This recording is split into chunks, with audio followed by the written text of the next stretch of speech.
Hello, everyone, and welcome to the ninth episode of the Sonrisa Dance podcast. I have a wonderful guest with me. It's Luis Aragon, actually somebody who I actually really do like because I've seen a lot of growth from you in the dance community since when I first met you.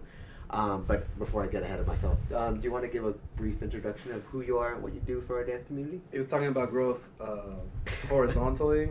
Oh, God. Horizontally? Yeah. Why, you eating too much or yeah, what? yeah.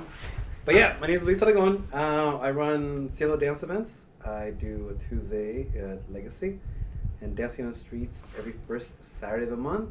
I've been in the dance scene for about a good amount of time, 10 plus years. Yeah, you've been around for a good while. Yeah. I don't think I really got to know you until like I really started going to your old venue that you used to DJ at, which was Tapas in Newport. Tapas, yeah. Yeah. So I was pretty curious because I remember like meeting you back then. You weren't doing as much as you do now, and so I was curious like what after like that happened and like you got because obviously I don't know there's probably like politics with like the venue and everything that happened. Is there anything that people can learn about like if they're DJing and they're doing any of that stuff? Like what's the difficulty about finding a place and staying in a place when you're DJing? Your experience. I think the hard part about just being a DJ is that if you're a DJ only, you're at the mercy of the promoter. Because, you know, if the promoter wants you to leave, you're not going to say anything because the promoter is who is connected with the owner and who has a night. Yeah. So it happens. It happens all the time. Sometimes, you know, the promoter needs to mix it up. Because at the end of the day, it's all about, like, is there people coming down the door and is people buying alcohol? Yeah.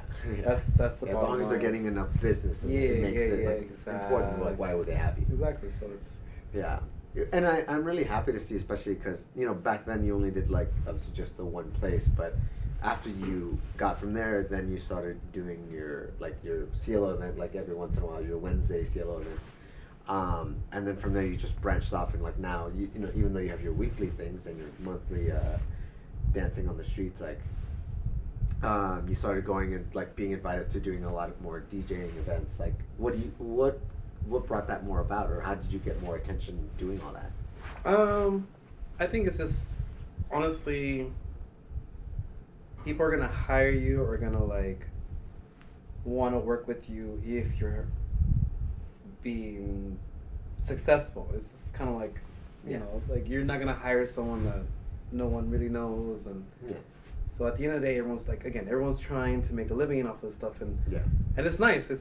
We're fortunate at this time that there is enough people interested in what we're doing to make a living off of it. Yeah. You know. Yeah. Is there when it comes to like though, because I feel like you stand out a little more in our dance community as far as the DJ, because you do a lot, but the thing that at least I've noticed that like helped a lot of your growth, and one of the reasons why I really started liking you and started following you a lot for the socials that you DJ is also you started coming out with a lot of more practical and helpful advice, like as far as like the way the dance community was happening or promoting itself. One of the big things that like really stood out to me was when you started sharing other socials and other events. You know, basically competition. But I saw it like that's a great sign that you're a great person and that's somebody I want to like support. I don't know if did you see any like changes or any people reaching out to you after you started doing things like that?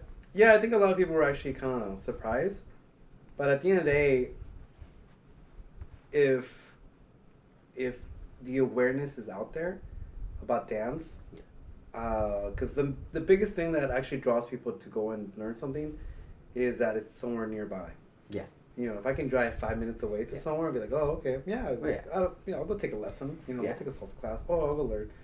Then that's the biggest thing.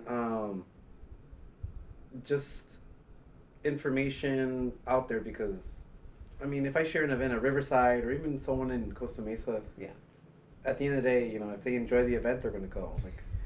Yeah, but I feel for me and I see it with a lot of people who I know who you know the people who. I tend to see it at like going just to the ones that are nearby. It's just the people who are mostly starting off or they're not as dedicated to the dancing and they don't love it as much. Because I feel like when you're really into dance, you'll go to the places that you know are worth it, regardless if they're 5 minutes or you know sometimes potentially like an hour. But it's about being introduced. Yeah. So it's so much easier to introduce someone if it's just like 5-10 minutes away. You know what I mean? Yeah, And then they'll be like, oh, okay, this is Yeah. not bad. And then because let's say of the 10 people that actually start taking the class or go on dance, like maybe one of the 10 are gonna stick to it and want to come back. And that's all it's about. Yeah. If everyone in our dance community would just share everyone's events kind of like that, Yeah. then we get more people like, oh, okay, I didn't know it's down my street. Yeah, maybe okay, I'll go. Because Yeah. maybe the person that's promoting to them that knows about it, it's like it's 45 minutes for them. Yeah. And they're like, maybe I don't want to go that far away. Yeah. I mean, it's funny because like even for me, there's been times where I've had events where I've like seen like, oh, there's an overlapping event between your event and like another, and I like, even though yours is further, I chose to drove to yours because I wanted to support you. And I thank you. No worries, but I actually I do believe I'm not the only person who's done that for you, because I feel like you're somebody who comes off a lot more genuine, a lot more giving in the community, especially more recently than when I first met you, because you weren't very social, very public, at least not to my knowledge. I don't know. Do you feel any change? Like, Yeah, I think I really early on didn't really understand the power of social media. Like I didn't even start doing my Instagram and yeah, like until like a year ago. yeah, And I was just like, it's just Instagram, blah blah Yeah. blah. So I think that's one of the biggest things that like I've been putting so much more effort into my social media, yeah, and it shows, more people are understanding, and I think that's the biggest thing. Like my presence as far as the community, like I'm more out there now. yeah. I'm more out there, and like now again Yeah. with just social media, like you see me travel here, you see me travel there, and Yeah, like I like that you created like the whole like hashtag follow Luis or whatever, Yeah, or stalk Luis, stalk Luis. There you go, that's what it is. yeah. And but yeah, because like definitely, yeah, there's a lot of people who are in the dancing. Like either you know it and you always go to the place because you can trust the place because you've been there already, or somebody like you who's just like, I'm everywhere. This is where I'm going. Follow me. Like if you're like in the area or willing to drive, and I think that's very helpful. But I mean, as far as like sharing, being more like I guess more open and like willing to help others, like posting, like again going back to the posting about other events on your page that you aren't attending and you're not you're not working there or whatever. What brought up that idea in the first place? I think again, it's just a lot of sometimes promoters are afraid of other promoters like sharing the same night, same city, and they're afraid that if there's another promoter opening up the same night, that this is gonna take away people from them. Yeah. And at the end of the day, like if you're giving a good product, regardless of anybody doing a similar product to you, if your product's good, people are still gonna come back to you. Yeah. And I always look at it this way: it's a small percentage that you need to keep your company running. Yeah. Any city has a good amount, like 100,000 people in it. Yeah. You just need 1% of 1%. Especially like where we live. I was gonna say Yeah. especially here, but we're in Reno Southern right California, now, so yeah. we can't. Yeah, like Reno, back home Reno, in Southern California. Reno's different. That's why BB Yeah. runs it, but Yeah, but yeah. Southern definitely. California, like especially Orange County, like we're so lucky. Yeah, we have so many people. So many great people. Like as a promoter and stuff like that, you all the definitely way have so from many people. all the way from the IE to San Diego to Orange County to LA area, like Long Beach. There's always a place to go dance. Yeah, but I also do feel when you're a good communicator and you do post a lot and you can, share that you're somebody that they're willing to support. If you get one person, you typically get more than one person because a lot of people tend to roll in groups. Because there's been times where some of the people that I run even at your events, I'll consistently find like that same group somewhere else because they all just roll together. But that's why I do think that it's very helpful that you're somebody who's kind and like shares a lot of events because I feel like again that makes you stand out a little better. And I mean also as far as like social media stuff, like like you've done like certain things that I feel like not enough people do. Like I remember there was one time you even did a live video explaining like how people like organize events and teaching people if you're gonna do an event, like this is the way you do it, this is the way you would run an event. You have to understand the money that goes into it and figuring out DJ and all that stuff, like all those specifics. Like that's kind of an interesting thing to even put out there. Like, why, like, what even influences like those kind of decisions to like put that kind of content out? I had a couple people message me like asking me like, "Hey, I want to open my own social. What's the what should I know?" Yeah. And on top of that, there's a lot of people that don't understand how much effort and money go into socials. Yeah, they really don't. So I think there was a big drop of cash when it came to charging $5 or free events. Yeah. And when you're doing $5 or a free event, it's hard Yeah. to have quality dancer instructors, music, Yeah. and so when I started charging $10 at Legacy, people were like, "Oh, that's a lot of money, bro, on Yeah. a Tuesday." Yeah.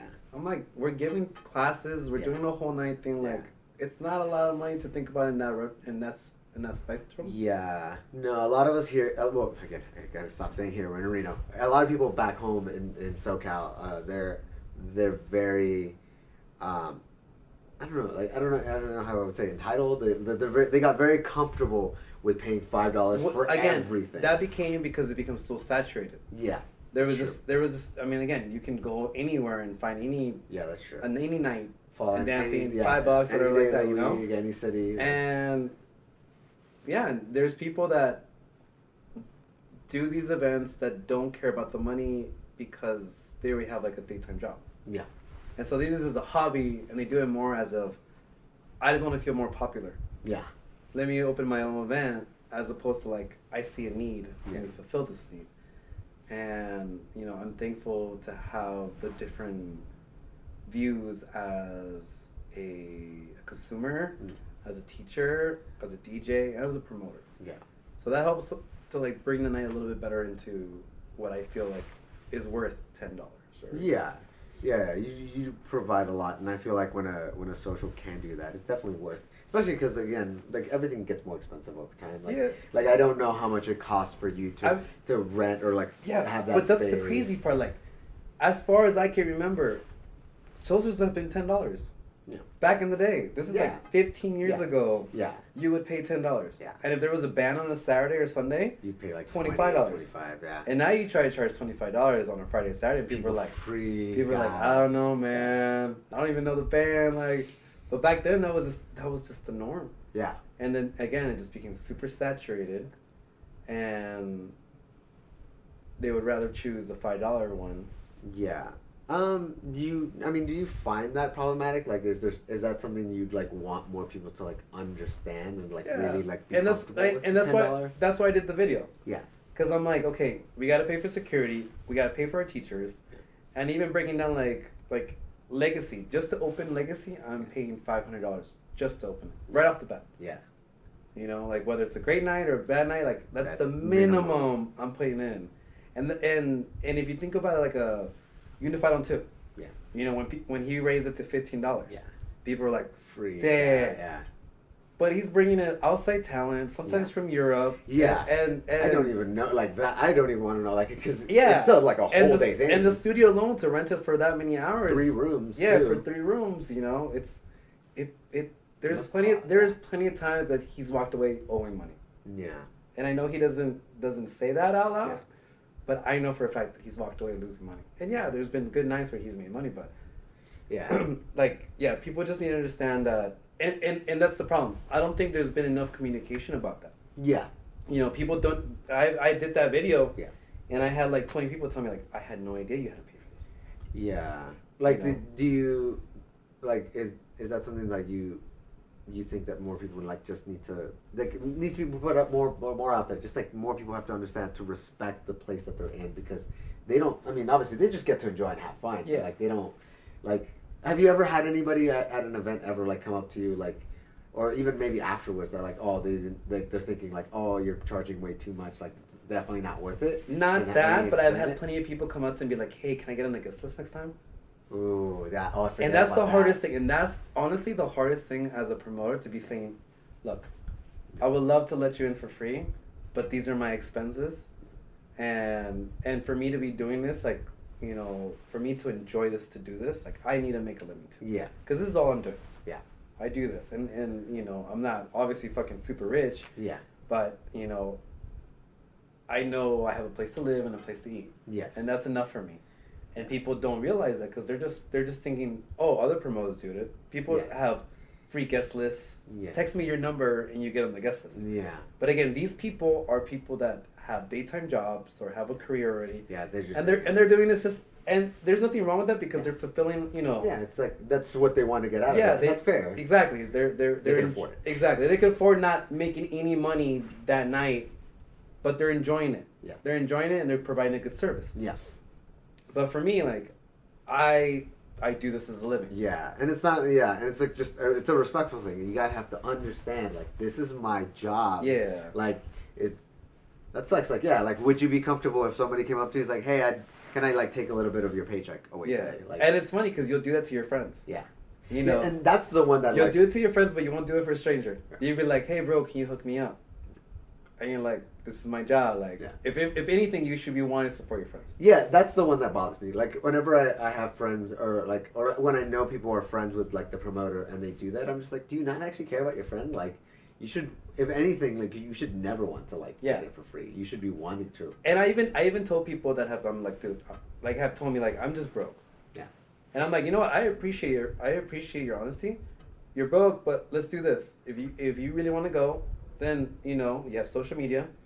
Tag 100 friends. Yeah. Tag 100 friends, and just promote it as much as you can until the event, and then I'll absolutely let you in for free. You I was know. legitimately thinking the same thing. I'm Like- just like, fuck it. If you're gonna get in for free, then you better make it worth it. Like the, you know. Yeah. You know, it's something simple like Yeah, that. Tag it's not some people. it's not costing you any money. Yeah. There's always ways to support Yeah. the event. Yeah. And people like even tagging the event while they're there on Instagram, Facebook, that helps a lot. Yeah. And people don't get that. Like, there's always ways to help, Yeah. even if you can't afford. Yeah, and that's something that, like even for somebody like me who's like, again, I'm also recently been trying to like understand social media and doing all this stuff, and I'm trying to figure out how I can help others, and that's something that I've been recently thinking about. Like, there's a lot of events that I go to that I really enjoy and I really support. You being one of them, just being really honest, and so that's why I really do need to get better and like get more people to understand. Just a simple tag to an event does wonders for somebody, especially when they're doing it for their career. Like, if more people are aware for the people who are doing the job and are doing it well, then I think more people need to know. Even about if they're not going to the event. Even Yeah, if they're not going to, even but if they they're- yeah. support the event, Yeah. they're like, I'm going to put going. it. Yeah, Even if I'm not going, but they're going to ask me if I'm going to go. I'm like, no, I'm not going to go, but I really like the event, and I Yeah. want people to see that people are going there. yeah, because that number makes a huge It difference. does. It does. If they're seeing the number on there and it says like 30 people going, like people would double think and be like, you know what? That's true. I've done that a lot. Yeah. I've done that a lot. Like I've looked at an event, I'm like, ooh, Ooh, only doesn't like look that- 40 yeah, people say doesn't they're look going. good. And this other event, it's like 250 people say they're going. Yeah. And actually, it's funny. I didn't think about it until just now. Sometimes when I see a number that high, I know it's a lie. Yeah. I know people won't. I know. But 200 you're people going to won't. be like, well, there's a better chance. I know that's There's true. a better chance. And it's funny because people, even if it's crowded as fuck, Yeah. and they complain about it being so crowded you can't even dance, they'll put up with that versus an empty room with like That's true. 15 people. That is very true. Actually, I actually forget to think about that. Mhm. Like when you They'll get put like up with it. They'll come back. promoters for They'll birthday come and all this back. They'll stuff. come back and they'll pay their money. But if it's completely dead, they're like, nah. Yeah, that's true. So they'd rather not dance. Or and be dance com- with very little like not- space. Exactly. Just Get hit in the, like and the complain, elbow. yeah. Then to like go to a venue that's only like maybe 30 people, and maybe have some good dancers and have a good time, and just be like, well, it's kind of dead. And I had to wait for a dance, and That's true. I never. That's really cool. Actually, yeah. But yeah. So people, you guys need to post more, and just if it's an event that you love, you should really just put going. Fuck it. Just yeah. I think at the end of the day, is just supporting each other in that way because, again, we're really thankful to have a lot of great talent, and I honestly think Orange County has been killing it. yeah. Orange County, like in that little area, has, in my opinion, has probably taken over LA. Yeah, actually, now that I think about it, I don't think I've been seeing as many promotions and a lot of things online about events in LA as much as I've seen recently in OC. I feel like OC, even Riverside, Riverside, San Diego, Yeah. crushing it. Yeah, and that's true. before the epicenter was always LA. Yeah. That was the place to be. I mean, it's funny. Sometimes I'm wondering because like I tend to follow a lot of more like either half and half or more bachata like centered events. So I always wonder whether or not it's that I'm just not enough in the like the salsa scene or like the other like kids in urban. Do you still like? Do you even feel like with as well connected with salsa and bachata as you are? You also don't see the like enough promotion for even salsa events or Well, in LA. Like, there's definitely no way you can do an event only salsa right now.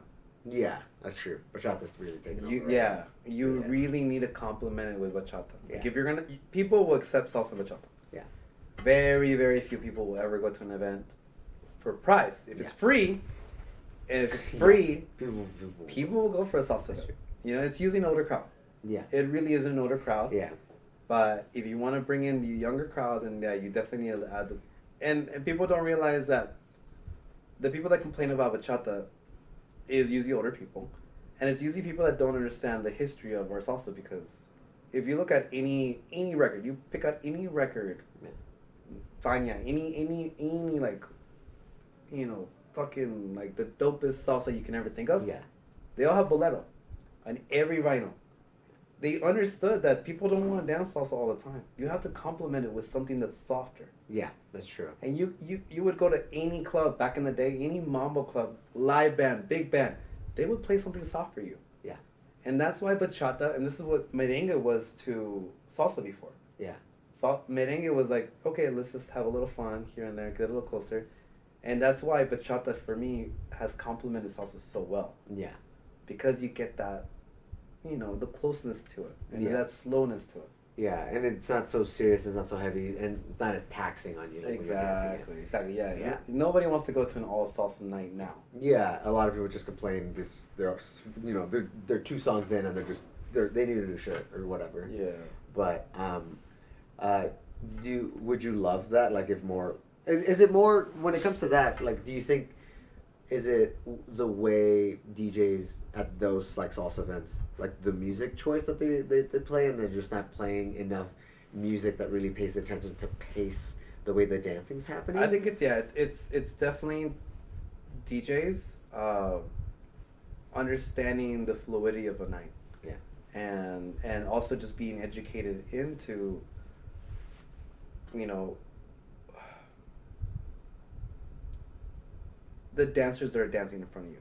Yeah. Like, I'm not gonna play the same music that I play tonight at a congress. Yeah.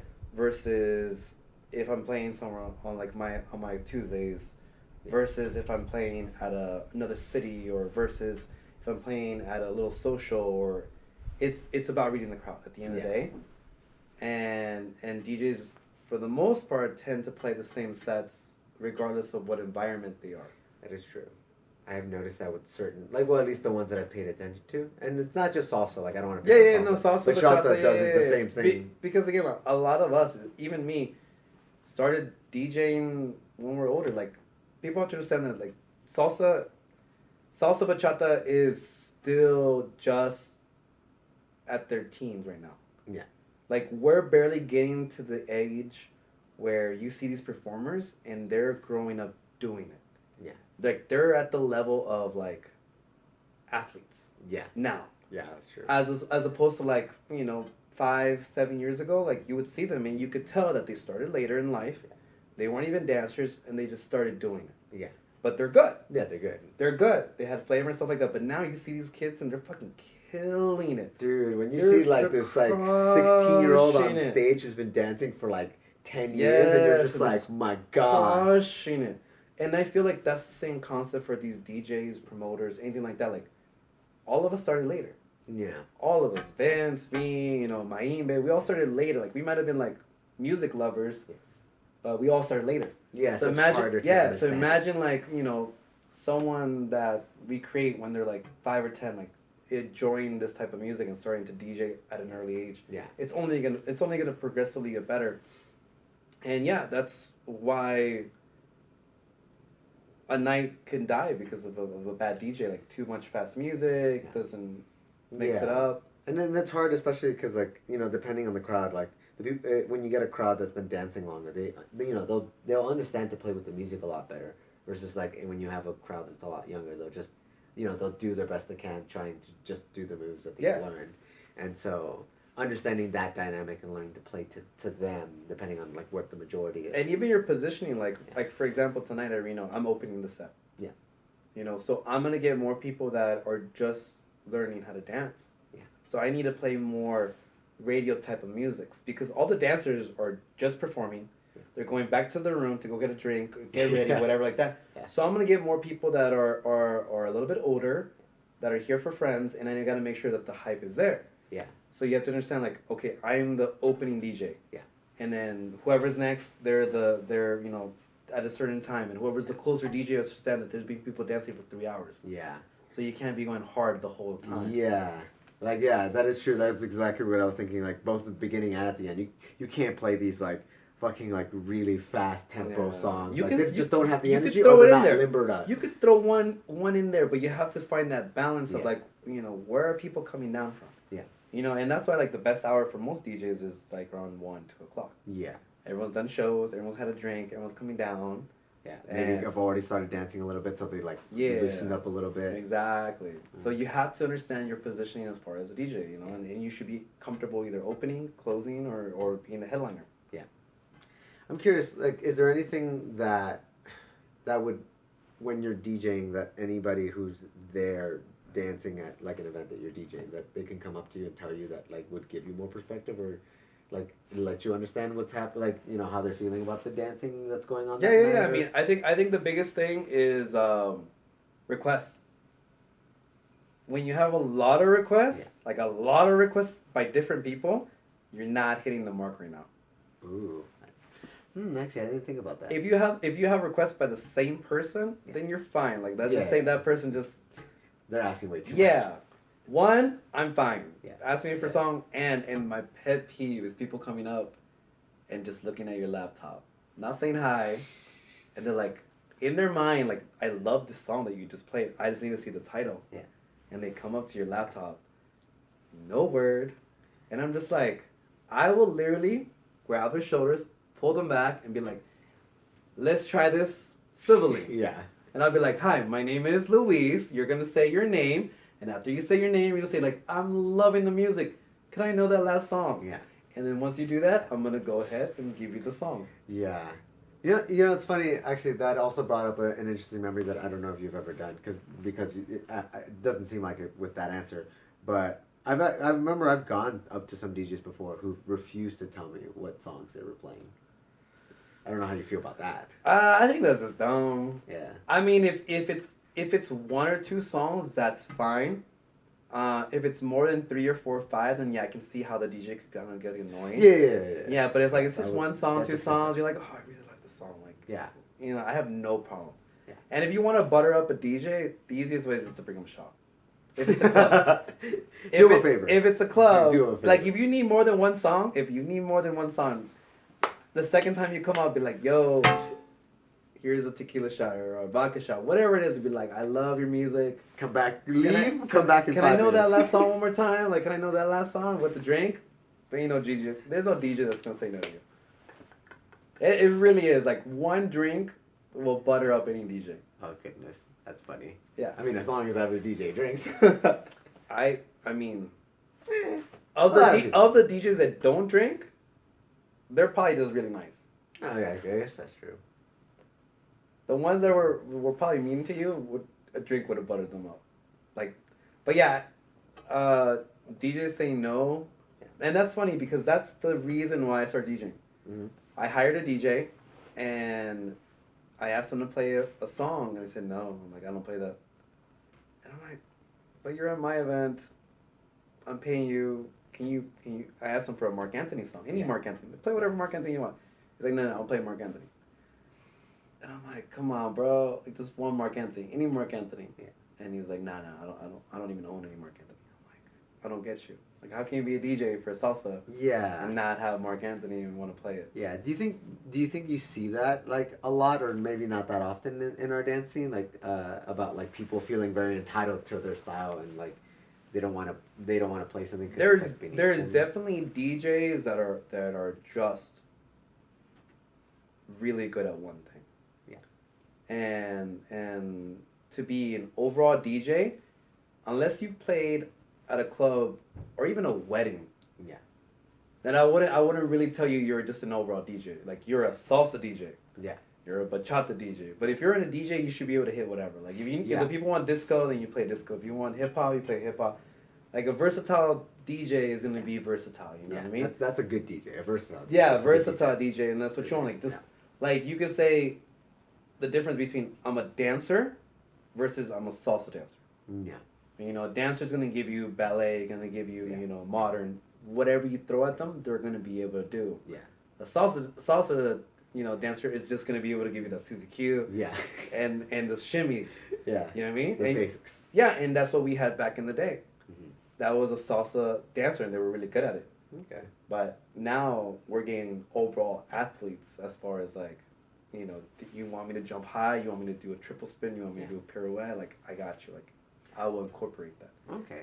Is there so then like aside from either going more into that or maybe even branching off into something different? What is there something that you see in the DJ community for our Latin community that you feel like they need to improve on, or do you think, or is there things that you really I think we wanna need more praise? girls. Oh, is there more I think we ladies? need more fucking girls. That's true. I don't We don't actually have see- any Yeah. fucking DJ girls at all that are consistent in Orange County, San Diego, even LA, maybe one or two. Yeah, because the only person who comes to mind, and I'm sad I don't know her name because I don't go to enough kids events, but I only know of one person in my head right now who DJs events, and it's and she only DJs kizomba. Mhm. Like, that's what she like specializes in. But that's it. Like, I don't know. I can't think of anybody Yeah. off the top of my head who DJs any salsa or any bachata events that I go to. I mean, do you just like any other thing? Do you think it's very discouraging? Like, is there not enough of an opening? Like, do you think a lot of people would look down on that? I don't think I'll look down. I mean, I think it's just. Like, I don't think there's a lot of. I honestly don't think there's a lot of want in it in the female perspective. Like I put it out there, and I even girls that were like interested. Like I'm like, yeah, let me show you some stuff. Yeah. And then that was it. It kind of like faded out. Yeah. Um, I mean, I will admit, just like in general, just being a DJ and doing that lifestyle is still tough either way. So, I mean, it makes sense for anybody who not to do it, but I would like to see more. I agree. I would like to see more like women Yeah. representation, Like, like DJing, just like anything. yeah, Teachers. yeah. and- Let us be the movement. Like let us, like, even now I'm even gearing towards adding the female's name in front of the male's name from now on. Yeah. Flyers like Jen and Mike from now on. Yeah. You know what I mean? Like, Yeah, because that's something that I think I've never really thought about it in the DJ community. That's something I've mostly thought about in the teaching community. Mhm. That I feel like there's a lot of people who go out and the main teacher is probably the one who's giving the most advice is the the lady, but she's typically not the one who's advertised first and not given enough credit for what she Yeah, what they and did. you won't see many women hired to teach a class by themselves. It's pretty rare. Yeah, Unless it's women styling. I know. That's yeah, it. That's true. That's true. And it's just so niche. I've had some friends who've like been interested in getting into even teaching and stuff like that, and some of them have gone more of like even something like the traditional route, like going to like a ballroom and trying to do that, and had just straight out like, who's your male teacher? Yeah. Like, I can't teach this myself. Like, Yeah. that sucks. And I would like to see just an overall like understanding of the community, both just in every aspect, teaching and like running events, being Yeah. promoters. Imagine, and I don't know any female DJing. promoters. Yeah, I know maybe like one or two, and I mean they're not. yeah. Like the main one, obviously, who I think of is Marissa, because she does a really wonderful job. She does, yeah. She does. teaches well. She promotes a lot and stands out. But she's like probably the only, one of the only real ones that I can think of off the top of my head who stands is like, you're the person who leads. You're the person who is a promoter or whatever. But yeah, no DJs, no DJs. DJs. So, Yeah. I know. Yeah, like I said, like I know a couple in Portland and stuff like that, but unfortunately, to be taken serious, women have to It sucks. prove themselves more. They have to unfortunately. work Yeah, harder, like yeah. they have to be like badass. Yeah.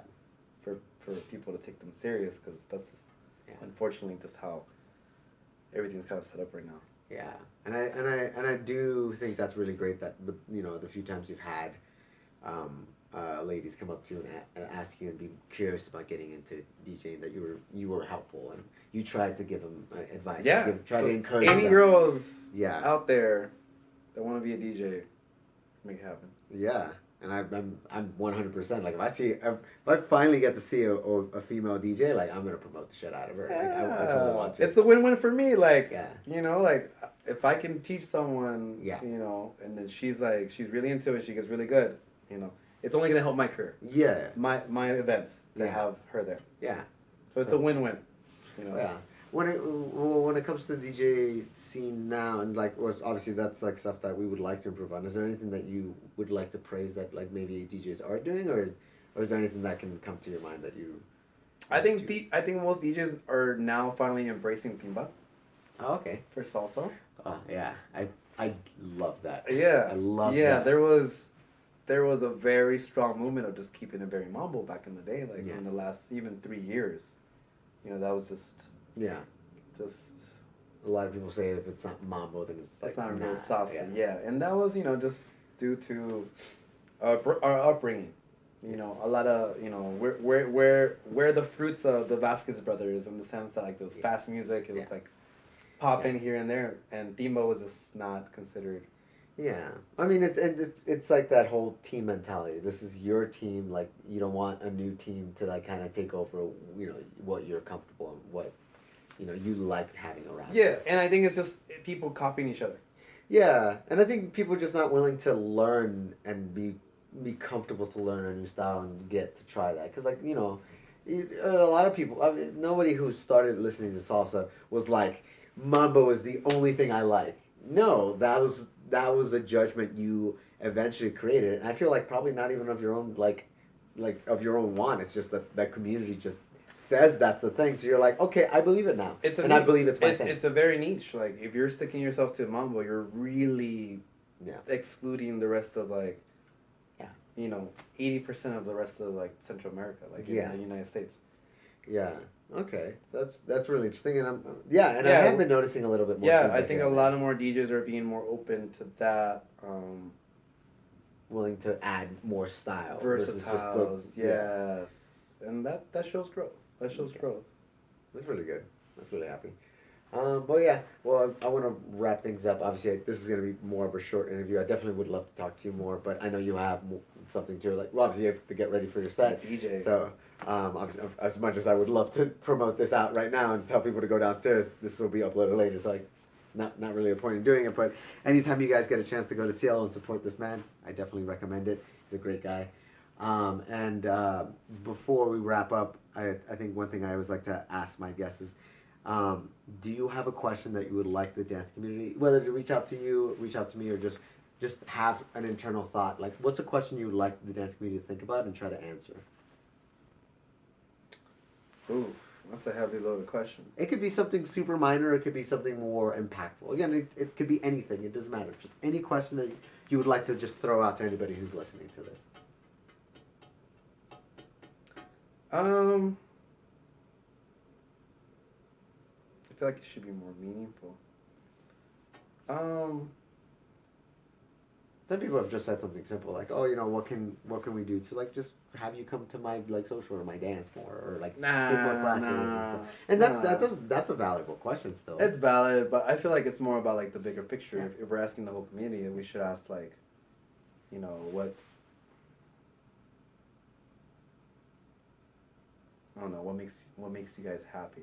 Like not necessarily what event, but like, because there's a moment in everyone's life especially when we're doing salsa bachata and all this other stuff. Like we're like, okay, I'm hooked. Yeah.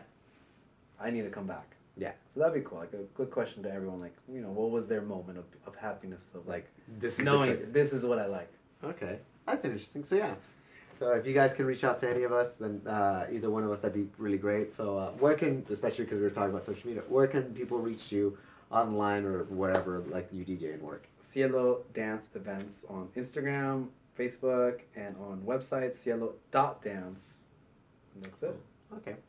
And yes, and obviously, like you mentioned, he has his Cielo events at Legacy every Tuesday in Newport, and every once a month you're dancing on the streets. Mm-hmm. And again, if you're curious about anything that he does, he also has his hashtag Stalk Luis, and you can always find out wherever he is locally. So, thank you guys for listening so much, and we'll see you on the dance floor. Bye bye.